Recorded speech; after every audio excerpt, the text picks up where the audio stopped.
नमस्कार, मैं हूं मोनिका और आप देख रहे हैं वॉइस नेशन। वक्त तो चला है उत्तर प्रदेश की तमाम अहम खबरों का। खबर नोएडा से है, जहां पर बैंकों में फर्जी दस्तावेज के माध्यम से करोड़ों रुपए की ठगी करने वाले गैंग का पुलिस और एसटीएफ टीम ने खुलासा किया है। आपको बता दें कि बैंकों के साथ फर्जी दस्तावेज के माध्यम से करोड़ों का फ्रॉड करने वाली गैंग का नोएडा पुलिस और एसटीएफ की टीम ने खुलासा किया है, जिसमें 8 आरोपियों को गिरफ्तार किया गया है। वह उनके कब्जे से 1 लाख रुपए कैश और नोट गिनने वाली मशीन, इसके साथ ही 500 chequebook, 187 mobile, 2 car, 1 bike, bank की पासबुक, अलग अलग कंपनियों की मोहरें और लैपटॉप आदि सामान बरामद हुआ है। वहीं आरोपी 13 अलग अलग फर्जी कंपनी बनाकर फ्रॉड किया करते थे। आपको बता दें कि आरोपियों के 4 साथी अभी फरार हैं।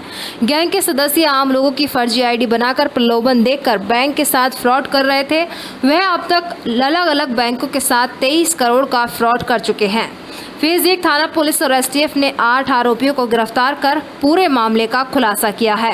क्या थी ये फेज 1 की टीम, जिसमें एसीपी 1, 2 और एसटीएफ की नोएडा यूनिट, जिसमें एडिशनल एसपी राजकुमार मिश्रा जी और बाकी उनके इंस्पेक्टर साहिबान के जो है वो उस पर एक गैंग हम लोगों ने जो है बस्ट किया है। इसमें आज 8 लोग पुलिस ने अरेस्ट किए हैं और ये गैंग बेसिकली जो है एक बहुत ही सिस्टमेटिक वे में फ्रॉड करता था।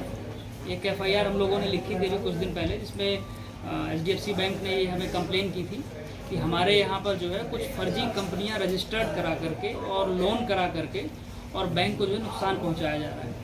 उसी क्रम में जो है वो हमारी जो एसटीएफ की यूनिट थी और जो हमारे फेज 1 की टीम थी, इन्होंने काम किया और काम के आधार पे 8 लोगों को अरेस्ट किया गया है। मॉडस ऑपरेंडी इनका ये था कि इसमें ये फर्जी आधार कार्ड, फर्जी पैन कार्ड और फर्जी डिफरेंट डॉक्यूमेंट्स बनाते थे। पहला डॉक्यूमेंट जो है वो फेक बनता था, लोगों को लालच दे करके उनके बायोमेट्रिक्स निकलवाते थे, उसमें मोबाइल नंबर्स अपने डलवाते थे और उसके बाद जो है उसमें लोन लेते थे डिफरेंट बैंक से, जिसमें आईसीआई बैंक है, आपका जो है वो एचडीएफसी बैंक है, एक्सिस बैंक है। कंपनी रजिस्टर्ड करा करके, और ये कंपनियां भी फर्जी होती थी। इनको एग्जिस्ट, इनके जो एम्प्लॉयज़ होते थे वो कोई एग्जिस्ट नहीं करता था। खाली जो डायरेक्टर्स और जो ये 8 लोग पकड़े गए हैं, यही लोग उसको जो है डिफरेंट नेम्स में नाम बदल करके जो है वो रजिस्टर्ड कराते थे। इसके बाद जो है वो बहुत सारी बैंकों से लोन लेते थे और लोन ले करके उस लोन के पैसे को एज अ सैलरी दिखा करके, जो इनके एम्प्लॉयज़ थे उसकी सैलरी दिखाई जाती थी कि अमुक एम्प्लॉय को जो है इतना सैलरी दिया गया, और वो रोटेट भी करते थे, उसका बाकायदा पीएफ वगैरह भी कटवाते थे। और उसके कुछ दिन बाद जब बैंक की वेरिफिकेशन ख़त्म हो जाती थी तो उस सैलरी के पैसे को ये लोग गबन कर जाते थे। तो इस तरह से इन्होंने लगभग 13 कंपनियां बनाई हैं जो अभी तक हमारे रिकॉर्ड में आई हैं, और लगभग 23 करोड़ रुपए के आसपास डिफरेंट बैंक्स का जो है फ्रॉड इन्होंने किया है। इसके साथ ही साथ इनके कब्जे से भारी मात्रा में 500 से ज़्यादा चेकबुक्स हमें मिली हैं, आधार कार्ड्स मिले हैं, डीएल मिले हैं, बहुत सारे बैंक्स के पासबुक्स मिले हैं, लगभग 250 से 300 के आसपास जो है हमें मोबाइल फ़ोन्स मिले हैं, और 8 लोग इसमें अरेस्ट किए गए हैं। अभी इसमें 4 लोग एब्सकॉन्डिंग हैं, उनकी भी पुलिस जल्दी गिरफ्तारी करेगी। और ये बहुत बड़े पैमाने पे जो है एक सिस्टमेटिक फ्रॉड हो रहा था, जिसमें कि जो है वो बैंकों को चूना लगाया जा रहा था। उनका जो है वो लोनिंग सिस्टम में जो है ये अपने आप को एडजस्ट करके और उनसे पैसा ले करके फर्जी एम्प्लॉय बना करके और उनके बैंकों के पैसे को जो है लोग हड़प ले रहे थे। इसमें फेक होते थे क्योंकि उनके पहले से बैक एंड पे सारा कूटनीति दस्तावेज तैयार कर लिया जाता था। उसके लिए प्रॉपर ऑफिस लेते थे, उसमें एम्प्लॉयज़ फेक जनरेट होते थे, किसी में 100 एम्प्लॉयज़ हैं, किसी में 150 एम्प्लॉयज़ हैं। फिर इनके कई बैंकों में अकाउंट्स खोले जाते थे और उसमें सैलरी रोटेट की जाती थी। 1 साल सैलरी रोटेट करते थे ताकि सिविल स्कोर उनका ठीक हो जाए। उसके बाद ये लोन अप्लाई करते थे और वो लोन एज पर जो सैलरी ग्रेडेशन होता था उसके हिसाब से लोन ले करके 1-2 EMI दे करके और गायब हो जाते थे। ये इसका मोटा मोटा ऑपरेंडाई है जिस पे ये काम करते थे। तो हमारे पास ये जो गैंग है जैसे मोहसिन और तनुज, इन उनका काम बटा हुआ है बेसिकली। मोहसिन और तनुज जैसे ये कंपनी रजिस्टर कराते थे, और ये इसमें जीतू है, जीतू की कई जगह फुटेज भी आई है। वो पैसे निकालने का काम करता था, कैश लाके वापस इनको देता था और ये फिर एंट्री वापस कंपनी के अकाउंट में डालते थे और फिर सैलरी रोटेट होती थी। ये एक रोटेशन सिस्टम इनका चलता रहता था और ये मल्टी सिस्टम था। ऐसा नहीं कि सिर्फ एक कंपनी बना के कर रहे हैं, 2-3 कंपनियों का पैसा एक साथ रोटेट होता था। तो ऐसा करते करते इन्होंने, हमने जो अभी तक इस जांच में जो पाया था वो करीब 13 कंपनियां ऐसी फर्जी मिली हैं। इसमें जो रविकांत मिले हैं 2 कंपनियों में अलग अलग नाम से डायरेक्टर हैं, जीतू एक कंपनी में डायरेक्टर है। इसी तरह से ये जो बेसिक एविडेंस है, ये पैसे निकालने वाला जीतू का फुटेज में कई जगह पर है वो। तो ये सारी चीज़ें इनका मोटा मोटा ये है सिस्टम, जिसके आधार पे बैंकों से ठगी करते हैं। कितने टाइम से कर रहे थे? मोहसिन 12 साल से कर रहा है, ये जो वर्तमान गैंग ये 3 साल से कर रहा है। कितना का ट्रांजेक्शन है सर? इन्होंने लोन के माध्यम से लगभग 23 करोड़ का इनको लगाया है। अभी तक जो पता चला, अभी तक पता चला कि कुछ बैंकों का भी आना है। कई सारे बैंक हैं, क्रॉस द बैंक है, HDFC है। बढ़ते हैं अगली खबर की ओर। खबर फारुखाबाद से, जहां पर ग्राम समाज द्वारा आयोजित कथा के प्रसाद से हुई फूड पॉइजनिंग का एक मामला सामने आया है। ग्राम समाज द्वारा आयोजित कथा के प्रसाद से फूड पॉइजनिंग हो गई है, जिसमें करीब 1 सैकड़ा ग्रामीण बीमार हुए हैं, जिसमें दर्जनों बच्चे शामिल हैं। आपको बता दें कि देर रात जिला अस्पताल में 30 बच्चों समेत 62 मरीज भर्ती हुए हैं। वहीं बड़ी संख्या में मरीज आने के चलते इमरजेंसी में एक बेड पर 3 मरीज लिटाए गए। गाँव से मरीजों को लाने के लिए 2 दर्जन एम्बुलेंस लगाई गई। जिला अस्पताल में CMS के नेतृत्व में आधा दर्जन से अधिक डॉक्टरों की टीम मरीजों की देखभाल में जुटी है। आपको बता दें कि ग्राम नगला चंदेला में बीती 13 मई से चल रही भागवत कथा, जो ग्राम सभा लोगों द्वारा आयोजित की गई थी। बुधवार शाम कथा में गोवर्धन पूजा के बाद खीर पूरी चने का प्रसाद बांटा गया। ग्रामीणों के अनुसार 3 सैकड़ा से अधिक ग्रामीणों ने प्रसाद खाया और देर रात्रि बड़ी संख्या में बच्चों की तबीयत बिगड़ना शुरू हुई। आनंद फानन में ग्रामीणों ने 108 एम्बुलेंस बुलाकर मरीजों को CSC पहुंचाया। CSC बंद होने के चलते सीधा जिला अस्पताल मरीजों को ले जाया गया। जिला अस्पताल में लोहिया मरीजों का तांता लग गया। वहीं CMS डॉक्टर राजकुमार गुप्ता के अनुसार रात्रि 3:30 बजे तक जिला अस्पताल में कुल 62 मरीज पहुंचे हैं। सभी मरीजों को निगरानी में रखा गया है। क्या नाम है आपका? बिक्कू यादव प्रधान, किस गांव के प्रधान है? ग्राम पंचायत राजारामपुर में ही। अच्छा, जो नगला चंदेला है आपका गांव मजरा है क्या? जी, ग्राम पंचायत राजारामपुर में ही, मजरा नगला चंदेला। अच्छा, क्या बात हो गई वहाँ पे आज? क्या घटना हो गई? काफ़ी जो हैं वहाँ के लोग लोहिया में आए हैं। ग्राम समाज की कुछ लोग ग्राम पंचायत में भागवत करा रहे हैं नगला चंदेला में। कितने दिनों से चल रही है? ये चल रही है लगभग 5 दिन हो गए, 13 तारीख से चल रही है। आज क्या बात हो गई है? लोहिया मरीज आए हैं काफ़ी गांव से। लोग बता रहे हैं कुछ प्रसाद अरसाद में कुछ कर दिया गया है, क्या दे दिया क्या नहीं। तो कितनी आबादी होगी उसकी प्रधान जी गांव की? आबादी होगी लगभग 4000 गांव की जी। मजरे की आबादी? हाँ, मजरे की आबादी। अच्छा, तो कुछ अंदाजा है कितने लोगों ने प्रसाद खाया है? लगभग 70-80 लोग हैं जो अभी आए हैं, अभी ये भर्ती हैं यहाँ पे? लोहिया अस्पताल में जो भर्ती हैं। अच्छा, खाए कितने लोगों ने होगा अंदाज से? लगभग 200 लोगों से कम क्या खाया होगा प्रसाद। अच्छा, तो आप गांव पहुंचे थे क्या?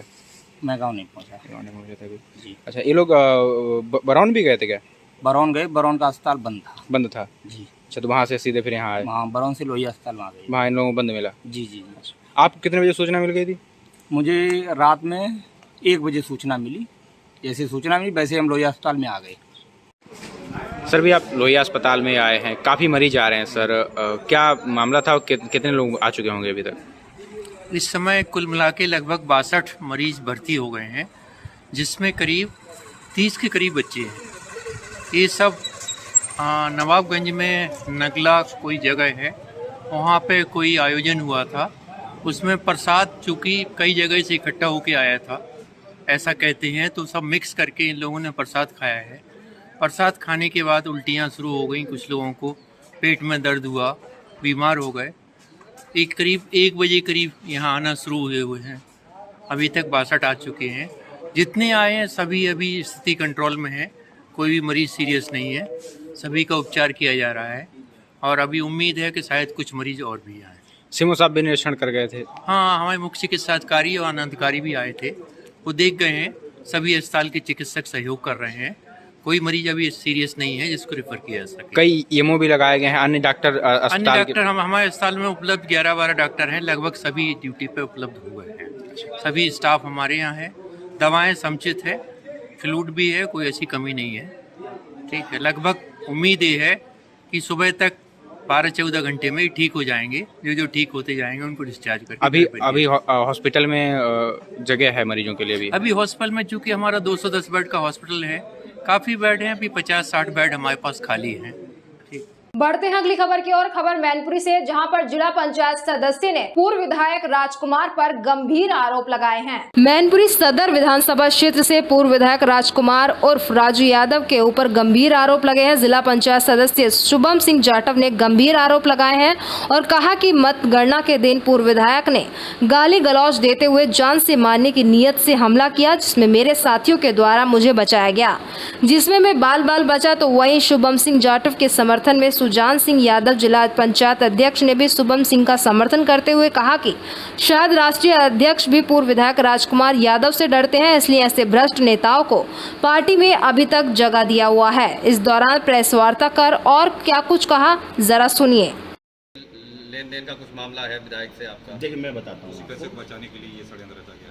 मैं बता देता हूँ आपको मैं बताऊँ, और आप सांसद जी से या उस समय जो जिलाध्यक्ष थे देवेंद्र सिंह यादव जी, उनसे पता करिएगा, क्योंकि ये अगर पैसों से जुड़ा हुआ मामला होता तो के से, और उसके बाद वो वीडियो फुटेज मुझे कल दिखाए गए। उन वीडियो फुटेज में संख्या में जनता थी, तो ऐसा कोई फायर या ऐसी कोई आवाज़ सुनना बहुत आसान चीज़ नहीं है। वो पुलिस जांच करेगी और उसमें पाया जाएगा। अच्छा, मुकदमा आपने जो दर्ज कराया वो किन किन धाराओं में किया है? विधायक है वो भी समाजवादी पार्टी, क्या ये मसला आपने आला कमान तक पहुंचाया था, जो एफआईआर तक नौबत ना आती अगर बैठ के ही मामला सुलझाया जा सकता था? देखिए ऐसा है, मैं आला कमान तक तो तब पहुंचा था जब ये पार्टी से रिलेटेड कोई कमजोर लोग हैं, उनका साथ नहीं दोगे, उनके साथ में कंधे से कंधा मिला के नहीं चलोगे, उसको सम्मान नहीं दोगे, अगर उसका अपमान नहीं करोगे तो आपके साथ जुड़ने की कोई नहीं।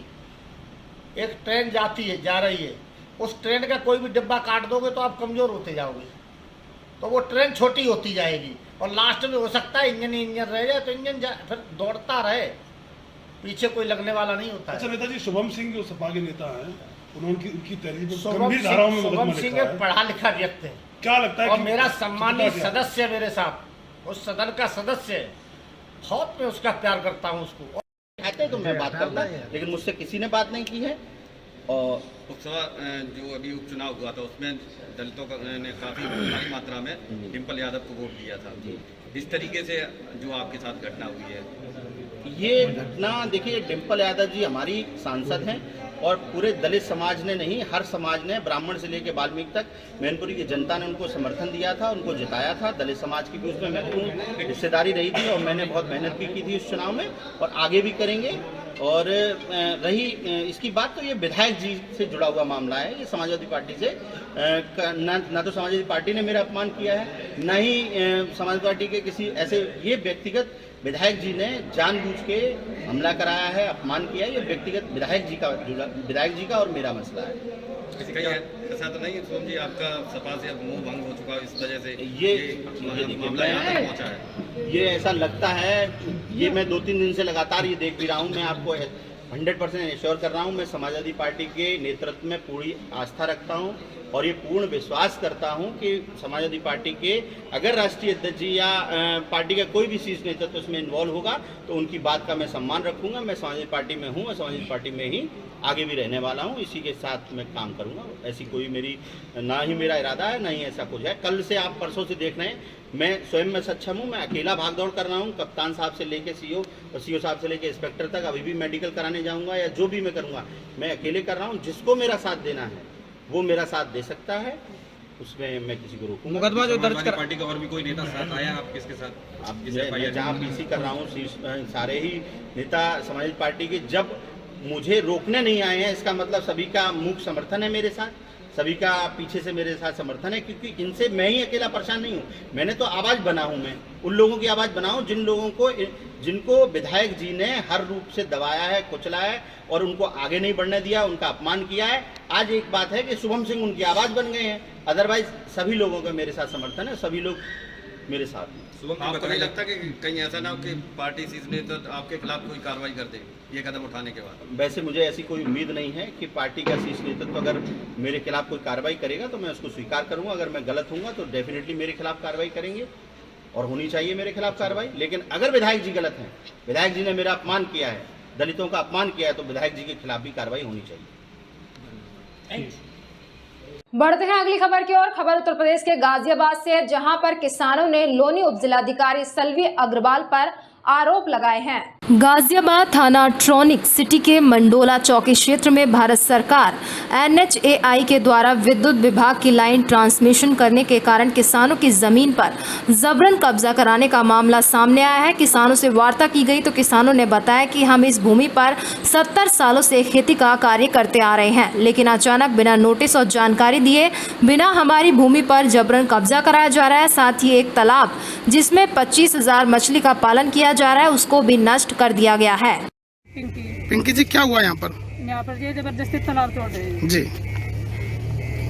क्या आपको इसमें SDM मैडम द्वारा कहा गया था कि मुआवजा दे दिया गया है और आपसे बातचीत भी हुई है, क्या ये सच्चाई है या क्या है इसमें? नहीं जी, मुआवजे की जी कोई इस बात नहीं हुई हमारे साथ, ये सब झूठ है जी, कोई मुआवजा नहीं है। कब से आप इस तालाब से जीवन यापन कर रहे हैं? ये तो कई साल से जी। आपका कहना था कि इससे ही आपका घर परिवार चल रहा है, अगर ये खत्म हो जाएगा तो उसके बाद जी हम तो बर्बाद हैं जी, हमारा तो सब कुछ खर्चा इससे चल रहा है, बच्चों की पढ़ाई का सब काम इससे हो रहा है। इस संबंध में आपने शासन से कोई नोटिस, शासन से किसी से कुछ मांग की है आपने? हाँ जी, सबसे की इन्होंने कह रहे कुछ नहीं होएगा। कोई नोटिस दिया आपको ये सब तोड़ने से पहले? नहीं जी, कुछ नहीं। किस तरह से कौन कब्जा कर रहा है इसको? गवर्नमेंट ही कर रही है जी। तो इसमें प्रशासन के पास जाओ, कोई नहीं कह दे कि सब गवर्नमेंट कर रही है, हम क्या कर सकते, हम ड्यूटी पे। तो आपने इसमें थाने में कोई FIR NIA के खिलाफ किसी के खिलाफ? टाइम ही ना मिला, आप एकदम अभी तो आए हैं ये। अच्छा, अभी तो आए, कोई सूचना नहीं दी गई आपको? सूचना नहीं थी, अभी तो आए हैं। क्या मतलब क्या प्रकरण है, क्या मामला है ये जो आपके खेतों पे कब्जा किया जा रहा है? ये जो है इस लैंड को जिधर चल रही है उधर से काट कर दूसरी तरफ को काट दी। अच्छा, तो इसमें आपको कोई शॉर्ट नोटिस दिया होगा सरकार? नहीं दिया गया। तो कल SDM मैडम ने कहा था कि मुआवजा दिया जा रहा है और आपसे बातचीत भी की गई है, तो क्या सच्चाई है इसमें? नहीं, सच्चाई जो है जी, हमारे ना मुआवजे की बात हुई और ना हमें मुआवजे दिया गया। तो इस जमीन को कब से यूज कर रहे हैं आप?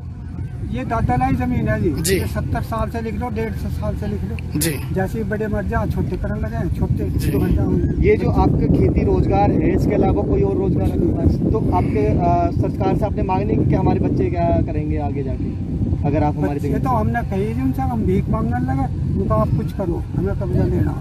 SDM साहब ने कही, तो आपने ऊपर SDM साहब ने कहा आपसे? प्रशासन के द्वारा किसके द्वारा जाओ? नहीं, क्या कहा SDM साहब ने?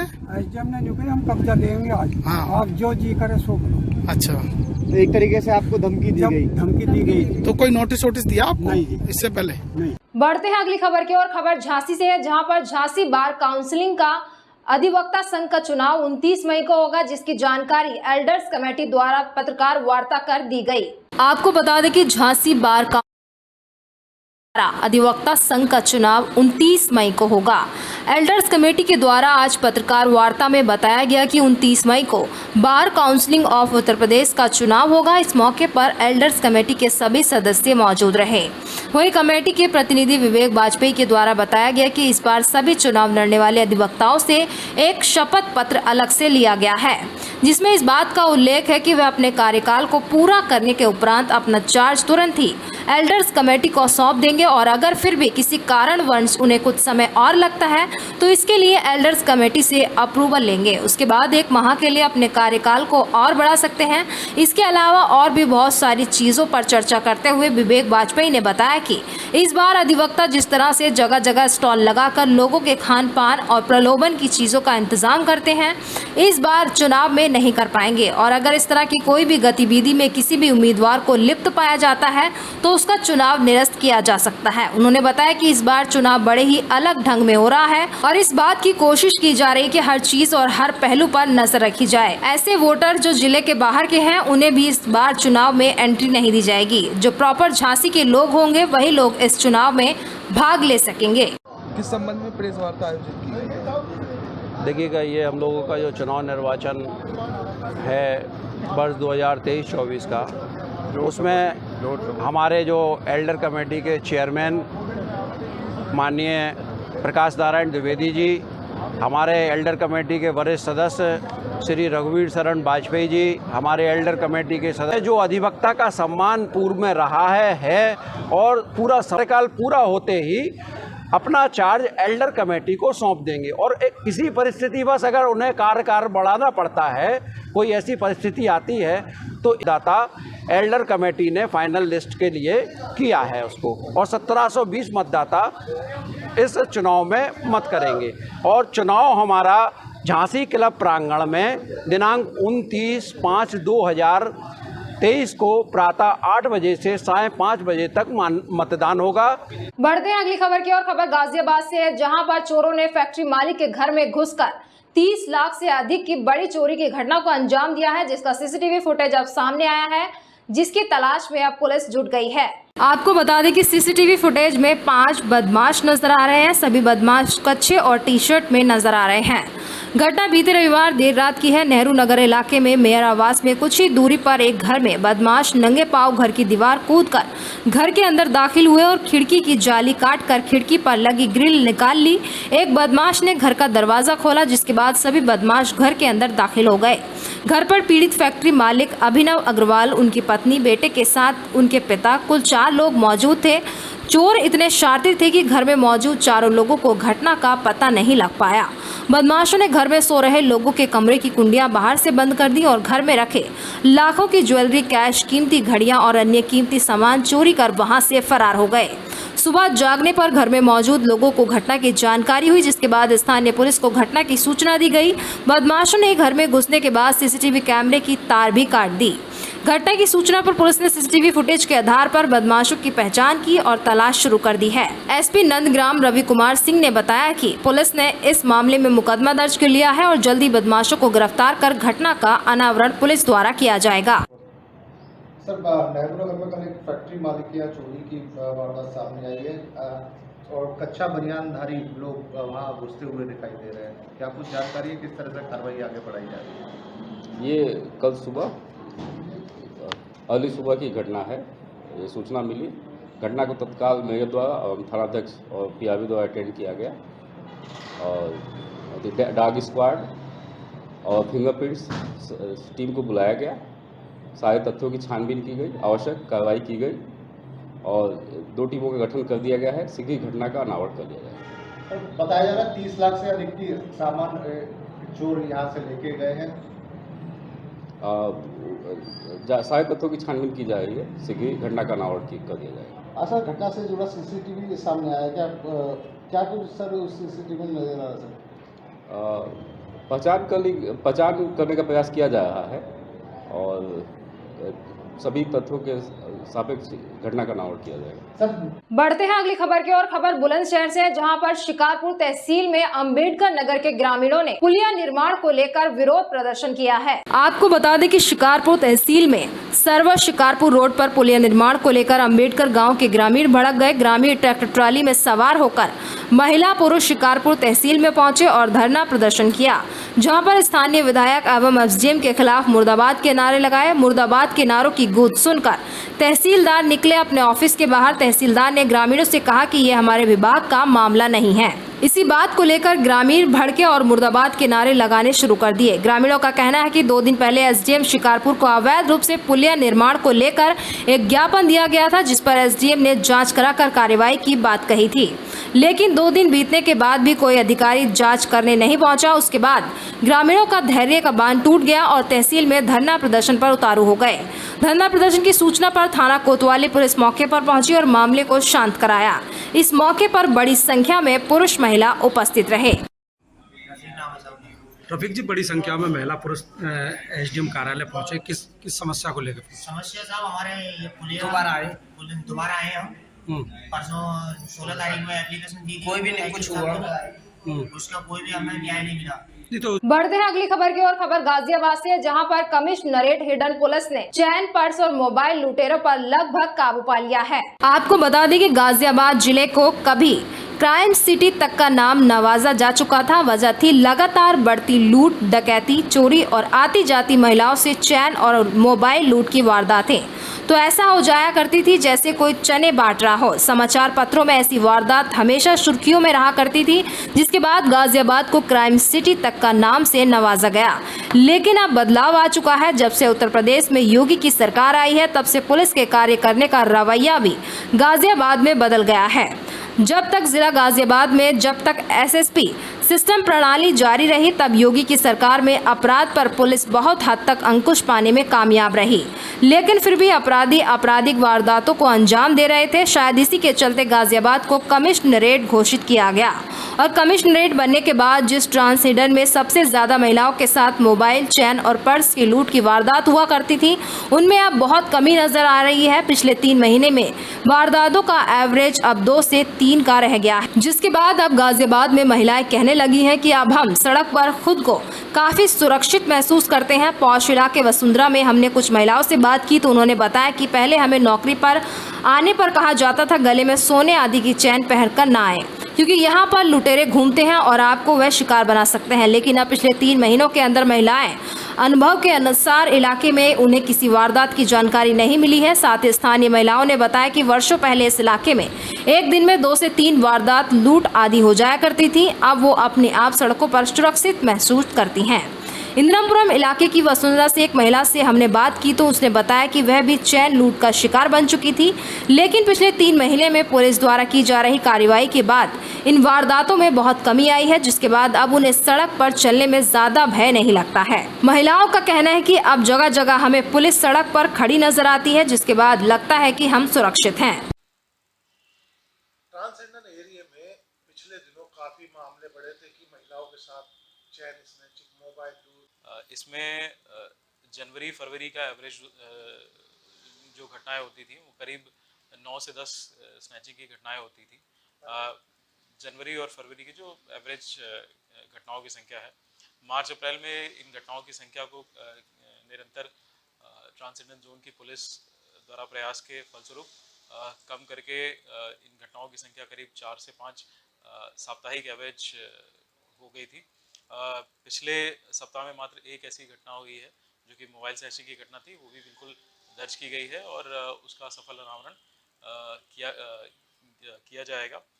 इसमें जो स्ट्रैटेजी है वो स्ट्रैटेजी ये है कि सभी जो इस तरह की घटनाएं होती हैं उनका सफल और सही अनावरण करके जो अभियुक्त हैं उनको पकड़ा जाए, जो जिन चीज़ों की स्नैचिंग हुई है उसकी बरामदगी की जाए। इसके साथ साथ सभी ऐसे बिंदुओं को आइडेंटिफाई किया गया है जो खास करके बॉर्डर पॉइंट बनते थे या सेंसिटिव एरियाज होते थे, वहाँ पे लगातार चेकिंग की जाती है और चेकिंग के दौरान भी कई सारी ऐसी घटनाओं का अनावरण। बढ़ते हैं अगली खबर की ओर। खबर यूपी के बलिया से है, जहां पर जीते और हारे हुए सभासदों के प्रत्याशी और समर्थकों के बीच जमकर मारपीट हुई है, जिसका वीडियो सोशल मीडिया पर वायरल हो रहा है। यूपी के बलिया के रसड़ा नगर पालिका में सभासद का चुनाव जीते और हारे प्रत्याशियों सहित समर्थकों में जमकर लाठी डंडे बैट से पिटाई कर लाइव तस्वीरें सोशल मीडिया पर वायरल हो रही है। वहीं जीते हुए सभासद का आरोप है कि 55 सालों के बाद मिली हार से बौखलाए मुख्तार अंसार के करीबी दबंग पूर्व सभासद और उनके समर्थकों ने उन्हें और उनके समर्थकों की जमकर पिटाई की। जीते हुए प्रत्याशियों का कहना है कि सर्टिफिकेट लेने के बाद घर सुरक्षित पहुंचने के बजाय पुलिस ने उसे ही पहुंचा दिया थाने। न्याय की लगा रहा है गुहार, बताया जा रहा है जान का खतरा। मारपीट का ये लाइव तस्वीरें रसड़ा नगर पालिका के वार्ड नंबर 6 की हैं, जहां नव निर्वाचित सभासद नौशाद अहमद की माने तो जीत का सर्टिफिकेट मिलने के बाद हम घर जा रहे थे, जैसे ही उनके घर के सामने से हम लोग गुजरे थे कि हार से बौखलाए पूर्व सभासद और उनके समर्थकों ने हम लोगों पर लाठी और डंडों से पीटना शुरू कर दिया। जहां मौके पर पहुंची पुलिस ने हमें घर पहुंचाने के बजाय थाने पहुंचा दिया। नवनिर्वाचित सभासद का आरोप है कि वार्ड नंबर 6 में पिछले 55 सालों से सभासद रहे मोहम्मद अंसारी इस बार चुनाव हार गए, जिससे बौखला गए। दबंग मोहम्मद अंसारी को मुख्तार अंसारी के करीबी हैं। उन्होंने कहा कि इनसे हमें जान का खतरा है। उसी दिन से डर के मारे अपने घर, अपने वार्ड तक में नहीं जा रहा हूँ। क्या नाम है आपका? किस वार्ड से चुनाव लड़े थे और किसके खिलाफ लड़े थे? नाम बताओ। नौशाद अहमद मेरा नाम है।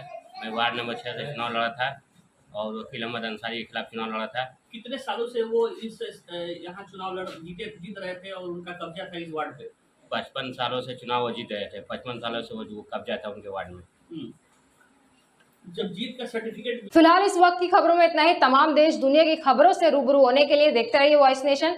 अभी दीजिए इजाजत, नमस्कार।